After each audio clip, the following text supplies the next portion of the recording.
दोस्तों welcome to action study point. मैं सौरभ शुक्ला। दोस्तों इस वीडियो में हम जो यूपी बीएड की एंट्रेंस एग्जाम 18 जुलाई को होने वाली है उसके लिए सामान्य ज्ञान का जो है प्रैक्टिस सेट लेकर आएँ और उसमें 1 से 50 तक पूरे प्रश्न रहेंगे। देखिए एग्जाम में इसी प्रकार के प्रश्न बनते हैं। अगर आपने सारे प्रैक्टिस सेट सॉल्व भी कर लिए तो भी इसको आप रिविजन प्रैक्टिस सेट मानकर जरूर सॉल्व करिएगा।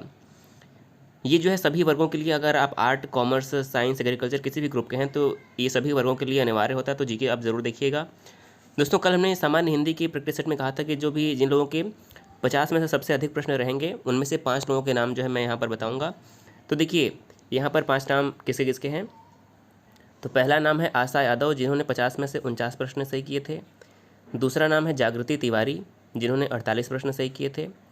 तीसरा नाम है अरविंद सक्सेना, इन्होंने भी जो है 47 प्रश्न सही किया है। इसके अलावा अमरेश पांडे जी ने 47 प्रश्न सही किया है और टिंकू द्विवेदी जी ने जो है 45 प्रश्न सही किया है। इसके अलावा कुलदीप यादव जी ने 42 प्रश्न सही किया। इन्होंने जो है सभी प्रश्नों का उत्तर भी यहाँ पर लिखा हुआ था, तो इन लोगों को बहुत बहुत धन्यवाद कि इन्होंने जो है जवाब भी दिया। और आज के जीके के प्रश्न में भी जो है आप 50 में से कितने प्रश्न सही कर पाते हैं कमेंट करके ज़रूर बताइएगा। 5 लोगों के नाम जो है अगले वीडियो में बताए जाएंगे कल के दिन। तो आइए शुरू करते हैं। देखिए पहला प्रश्न क्या है, निम्नलिखित में से किस देश में अधिकतम संख्या में भाषाएं बोली जाती हैं। तो यदि हम अधिकतम संख्या में भाषा की बात करें तो भारत ऐसा देश है जहां पर अधिकतम संख्या में भाषाएं बोली जाती हैं। ऑप्शन नंबर इस प्रश्न का सी करेक्ट हो जाएगा।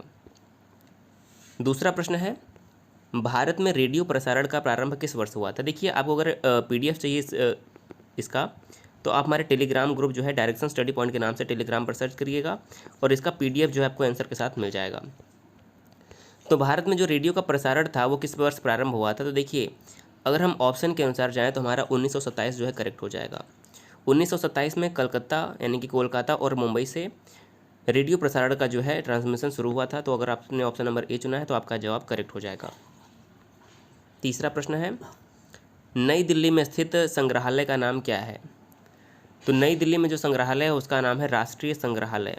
ऑप्शन नंबर डी यहाँ पर राष्ट्रीय संग्रहालय करेक्ट आंसर हो जाएगा। चौथा प्रश्न है, सूर्य मंदिर कहाँ पर स्थित है। तो देखिए सूर्य मंदिर का नाम आते ही आपके दिमाग में आता होगा कोणार्क का सूर्य मंदिर। तो जो कोणार्क का मंदिर है वो सूर्य मंदिर है, तो यहाँ पर ऑप्शन नंबर डी है करेक्ट हो जाएगा। Option number D Konark. पांचवा प्रश्न है, कालडेरा संबंधित है किससे। तो देखिए जो कालडेरा का संबंध होता है वो होता है ज्वालामुखी से। सही आंसर क्या हो जाएगा, ऑप्शन नंबर सी, कालडेरा का संबंध ज्वालामुखी से होता है। छठा प्रश्न है, संविधान के अधीन निम्नलिखित में से कौन सा मूलाधिकार नहीं रहा है। तो देखिए क्या लिखा हुआ है कि कौन सा मूल अधिकार नहीं रहा है। तो शिक्षा का अधिकार मूल अधिकार है, कार्य का अधिकार मूल अधिकार है, विधि के समक्ष क्षमता अधिकार जो है मूल अधिकार है, लेकिन जो संपत्ति का अधिकार है अब ये मूल अधिकार नहीं है।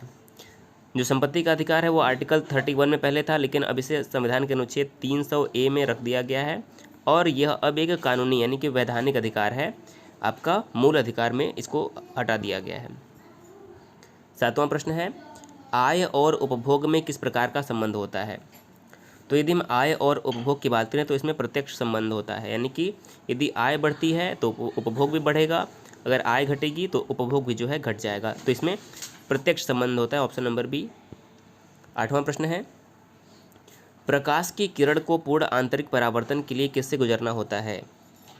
तो प्रकाश की किरण को पूर्ण आंतरिक परावर्तन के लिए किसमें से गुजरना पड़ेगा। तो कांच से जल में गुजरना पड़ता है। ऑप्शन नंबर ए, कांच से जल में गुजरना पड़ता है। ये भौतिक विज्ञान का प्रश्न हो जाएगा।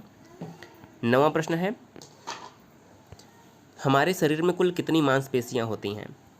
तो हमारे शरीर में कुल 656 मांसपेशियां होती हैं। सही आंसर क्या हो जाएगा, ऑप्शन नंबर बी, 656 मांसपेशियां हमारे शरीर में होती हैं। 10वां प्रश्न है, पृथ्वी के ऊपर के 4 क्षेत्रों में सबसे कम ऊंचाई किसकी है। तो यदि हम सबसे कम ऊंचाई की बात करें तो ट्रोपोस्फेयर जो है हमारा, इसकी ऊंचाई सबसे कम है। देखिए 5 लेयर कौन कौन से हैं, ट्रोपोस्फेयर, स्ट्रेटोस्फेयर, मेसोस्फेयर,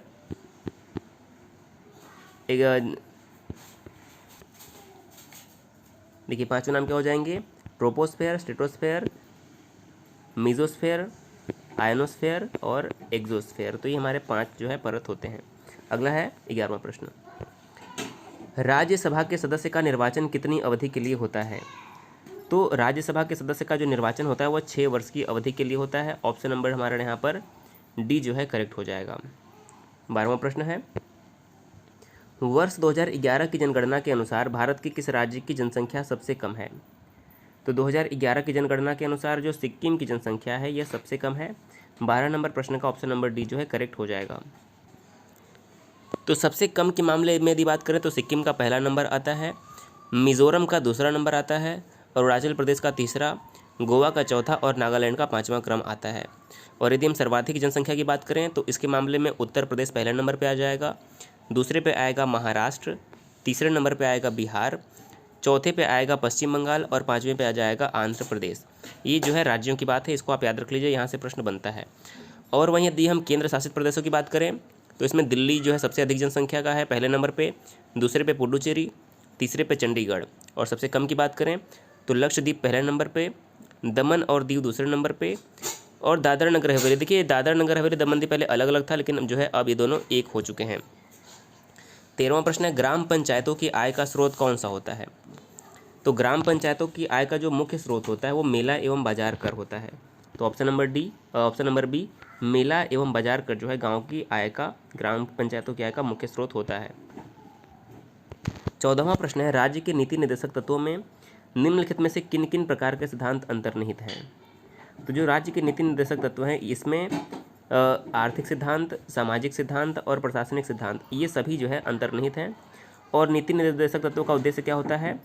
कल्याणकारी राज्य की स्थापना करना। बात करें कि नीति निर्देशक तत्व कहाँ से लिया गया, तो यह आयरलैंड के संविधान से लिया गया है। और हमारे संविधान के भाग 4 में अनुच्छेद 36 से 51 में जो है नीति निर्देशक तत्व जो है रखे गए हैं।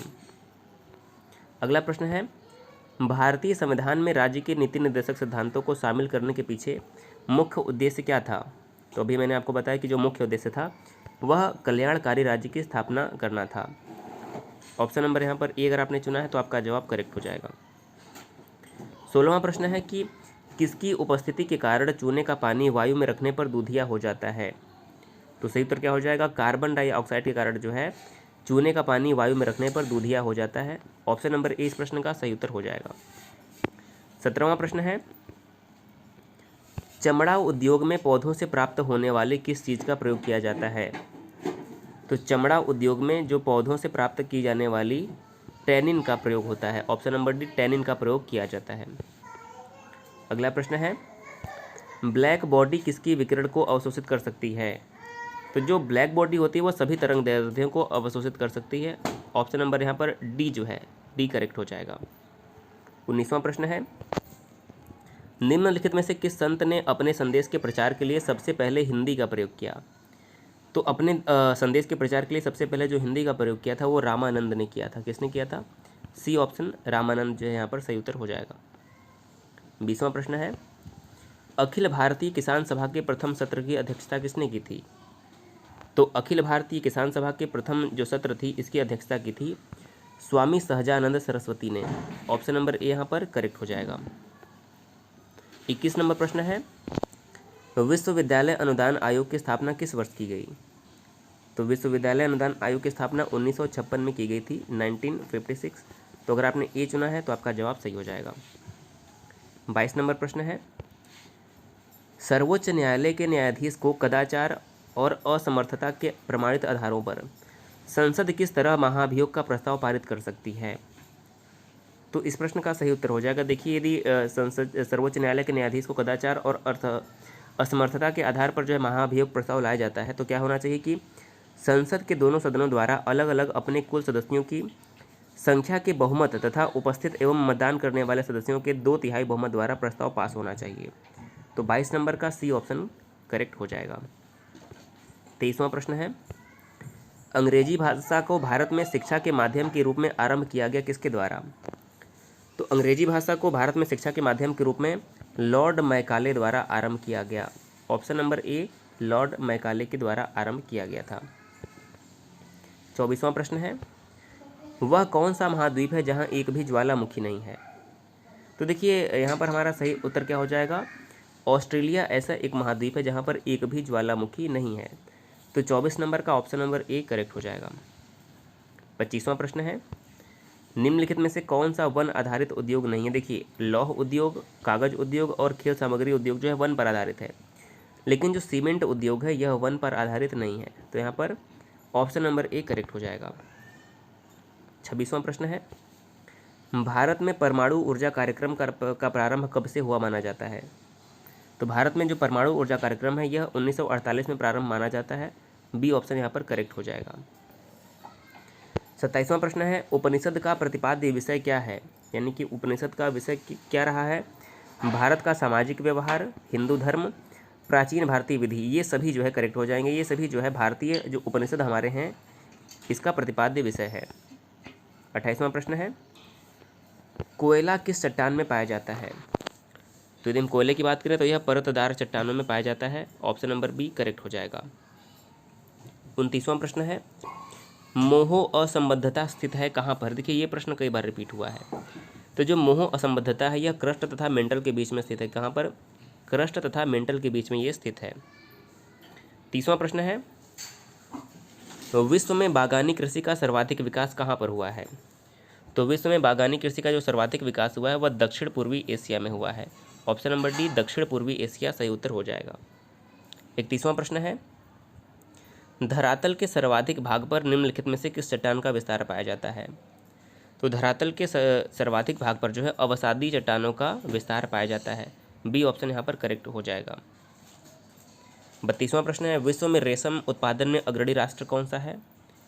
तो रेशम उत्पादन में जो चीन है वो विश्व में अग्रणी राष्ट्र है। ऑप्शन नंबर बी यहाँ पर करेक्ट हो जाएगा। 33वां प्रश्न है, निम्नलिखित फसलों में से कौन सी फसल भारत में संसार के सभी देशों से अधिक होती है? तो भारत की बात करें तो भारत जो है गन्ना उत्पादन के मामले में अग्रणी देश है। सी ऑप्शन करेक्ट हो जाएगा। अगला प्रश्न है 34वां प्रश्न, गहरे समुद्री गोताखोरों के शोषण के लिए ऑक्सीजन के तनुकरण के लिए किस गैस का प्रयोग किया जाता है? तो समुद्र में जो गोताखोर होते हैं उनमें श्वसन के लिए हीलियम गैस का प्रयोग किया जाता है। सही आंसर क्या हो जाएगा? हीलियम गैस का प्रयोग किया जाता है। यह एक अक्रिय गैस है। देखिए अक्रिय गैस कौन कौन से कई बार आता है, तो helium, neon, argon, krypton, xenon और रेडॉन, ये 6 जो है हमारे अक्रिय गैस हैं। कभी कभी ऑप्शन में रहता है, कुछ दिए रहेंगे और पहचानना पड़ेगा कि इसमें से कौन सा अक्रिय गैस है या फिर नहीं है। तो helium, neon, argon, krypton, xenon और रेडॉन, ये 6 जो हैं अक्रिय गैस हैं। इनको ज़रूर याद रख लीजिए। अगला प्रश्न है 35वां प्रश्न, आर्द्रता को मापने के लिए किस उपकरण का प्रयोग किया जाता है? तो जो आर्द्रता होती है इसको मापने के लिए हाइग्रोमीटर का प्रयोग किया जाता है। ऑप्शन नंबर बी यहाँ पर करेक्ट हो जाएगा। 36वां प्रश्न है, क्रीम सेपरेटर में दूध में से वसा को किस कारण से अलग किया जा सकता है? तो क्रीम सेपरेटर में दूध को किस कारण से अलग किया जा सकता है? तो ये हमारा हो जाएगा अपकेंद्री बल के कारण। ऑप्शन नंबर डी यहाँ पर करेक्ट हो जाएगा। 37वां प्रश्न है, बाजार कीमत किससे संबद्ध होती है? तो जो बाजार की कीमत होती है यह अत्यधिक अल्प अवधि जो है से संबद्ध होती है। ये ऑप्शन करेक्ट हो जाएगा। अगला है 38वां, दक्षिण भारत के सन ग्रुप द्वारा अधिग्रहण की गई एयरवेज कंपनी कौन सी है? तो दक्षिण भारत के सन ग्रुप द्वारा जो अधिग्रहण की गई कंपनी है उसका नाम हो जाएगा स्पाइस जेट। सी ऑप्शन जो है स्पाइस जेट 38 नंबर प्रश्न का सही उत्तर हो जाएगा। 39वां प्रश्न है, भारत इसलिए धर्मनिरपेक्ष राज्य है क्योंकि इस देश में क्या है? राज्य का कोई धर्म नहीं है। बिल्कुल सही है। देखिए भारत इसलिए धर्मनिरपेक्ष राज्य है क्योंकि भारत का कोई भी विशेष धर्म नहीं है। यहाँ पर व्यक्ति कोई भी धर्म मानने के लिए स्वतंत्र है। तो 39 नंबर का हमारा ऑप्शन नंबर ए करेक्ट हो जाएगा। 40 नंबर प्रश्न है कि क्लाइव को बंगाल का गवर्नर कब बनाया गया? तो देखिए जो रॉबर्ट क्लाइव थे इनको बंगाल का गवर्नर जनरल कब बनाया गया? 1757 में जो है इन्हें बंगाल का गवर्नर जनरल बनाया गया था। 1757 में जब प्लासी का युद्ध हुआ था, 1757 में प्लासी युद्ध के बाद इन्हें बंगाल का गवर्नर जनरल बना दिया गया था, बंगाल का गवर्नर बनाया गया था। तो ऑप्शन नंबर यहाँ पर बी यहाँ पर करेक्ट होना चाहिए। तो देखिए इस प्रश्न में ऑप्शन नंबर बी का हमारा 1757 करेक्ट हो जाएगा। देखिए यदि किसी भी प्रश्न में आपको कन्फ्यूजन लगता है या फिर लगता है कि इस प्रश्न का उत्तर गलत बताया गया है तो आप इसको करेक्ट कर सकते हैं। 41 नंबर प्रश्न है कि भारत का प्रथम गवर्नर जनरल कौन था? तो देखिए भारत के यदि हम प्रथम गवर्नर जनरल की बात करें तो कौन सही आंसर हो जाएगा? भारत का प्रथम गवर्नर जनरल जो थे वो लॉर्ड विलियम बेंटिक थे। देखिए यहाँ पर कन्फ्यूजन कई बार होता है तो इस बात को स्पष्ट कर लीजिए कि यदि पूछा जाएगा कि बंगाल के पहले गवर्नर कौन थे तो बंगाल के पहले गवर्नर हो जाएंगे रॉबर्ट क्लाइव। यदि पूछा जाए कि बंगाल में गवर्नर जनरल पहला कौन था, तो आपका आंसर क्या हो जाएगा, वॉरेन हेस्टिंग्स। यदि पूछा जाए कि भारत का पहला गवर्नर जनरल कौन था, तो भारत के पहले गवर्नर जनरल हो जाएंगे लॉर्ड विलियम बेंटिक। और यदि बात की जाए कि भारत का पहला वायसराय कौन बना, तो भारत के जो पहले वायसराय बने थे वो बने थे लॉर्ड कैनिंग। तो ये सभी प्रश्न जो है कई बार अलग अलग तरीके से पूछे जाते हैं, इसको आप ज़रूर जो है याद कर लीजिएगा। ऑप्शन नंबर सी यहाँ पर भारत का प्रथम गवर्नर जनरल जो है, जो 1833 का चार्टर एक्ट आया था, उसी के बाद लॉर्ड विलियम बेंटिक को भारत का पहला गवर्नर जनरल बनाया गया। 42वां प्रश्न है, द्वैध शासन की नीति को किसने समाप्त किया था? तो जो द्वैध शासन की नीति थी इसे वॉरेन हेस्टिंग्स ने समाप्त किया था। तो सही आंसर क्या हो जाएगा, द्वैध शासन को वॉरेन हेस्टिंग्स ने समाप्त किया। सी ऑप्शन यहाँ पर करेक्ट हो जाएगा। अगला है 43वां प्रश्न, अंग्रेजों का सर्वाधिक विरोध किसने किया था? तो अंग्रेजों का सर्वाधिक विरोध जो है मराठों ने किया था। ऑप्शन नंबर डी यहाँ पर सही हो जाएगा। 44वां प्रश्न है, एगमार्क किसके मानक की गारंटी होता है? तो जो एगमार्क होता है यह किसी भी वस्तु की गुणवत्ता की मानक की गारंटी देता है। ऑप्शन नंबर ए करेक्ट हो जाएगा। 45वां प्रश्न है, जो काला जार रोग है इसका रोगवाहक कौन होता है? तो काला जार जो रोग है उसका रोगवाहक होता है सिकता मक्खी, कहीं कहीं बालू मक्खी भी लिखा होता है। तो ऑप्शन नंबर यहाँ पर डी जो है करेक्ट हो जाएगा। 46वां प्रश्न है, विश्व डेजर्टिफिकेशन उन्मूलन दिवस किस दिन मनाया जाता है? तो डेजर्टिफिकेशन उन्मूलन दिवस जो है प्रत्येक वर्ष 17 जून को मनाया जाता है। ऑप्शन नंबर बी यहाँ पर करेक्ट हो जाएगा। 47वां प्रश्न है, यदि किसी राज्य की विधानसभा में किसी दल को पूर्ण बहुमत नहीं प्राप्त हो तो राज्यपाल किसके अनुसार कार्यवाही करेगा? तब देखिए राज्यपाल जो है स्वविवेक यानी कि अपने निर्णय पर कार्य करता है। तो ऑप्शन नंबर यहाँ पर डी करेक्ट हो जाएगा। 48वां प्रश्न है, कौन सा ग्रह सूर्य की एक परिक्रमा 88 दिनों में पूरी करता है? तो सूर्य की परिक्रमा 88 दिनों में कौन ग्रह पूरी करता है? ये हो जाएगा हमारा ऑप्शन नंबर ए बुध ग्रह। ए ऑप्शन करेक्ट हो जाएगा। 49 नंबर प्रश्न है, रेयॉन के विनिर्माण के लिए कौन सा मुख्य कच्चा माल प्रयोग किया जाता है? तो रेयॉन के विनिर्माण के लिए जो सेलुलोज होता है यह कच्चे माल के रूप में प्रयोग होता है। तो 49 का बी ऑप्शन करेक्ट हो जाएगा। और आज का हमारा अंतिम प्रश्न है, गिद्धा जो कि नृत्य का एक रूप है किस राज्य से संबंधित है? तो जो गिद्धा यह लोक नृत्य है और इसका संबंध पंजाब से है। तो ऑप्शन नंबर ए करेक्ट हो जाएगा। देखिए पंजाब का दो ही लोक नृत्य प्रसिद्ध है, एक है भांगड़ा और एक है गिद्धा। तो ये दोनों पंजाब के हैं। ऑप्शन नंबर ए करेक्ट हो जाएगा। तो देखिए 50 में से आपने कितने प्रश्न सही किए ज़रूर बताइएगा। 5 ऐसे लोगों के नाम कल मेंशन किए जाएंगे जिनका जो है मैक्सिमम नंबर आएगा। तो आप ज़रूर अपना नाम बताइएगा और वीडियो अगर पसंद आए तो ज़रूर शेयर करिए। चैनल पे पहली बार है तो ज़रूर सब्सक्राइब भी कर दीजिएगा ताकि आने वाले वीडियो की नोटिफिकेशन आपको मिल जाए। वीडियो देखने के लिए बहुत बहुत धन्यवाद।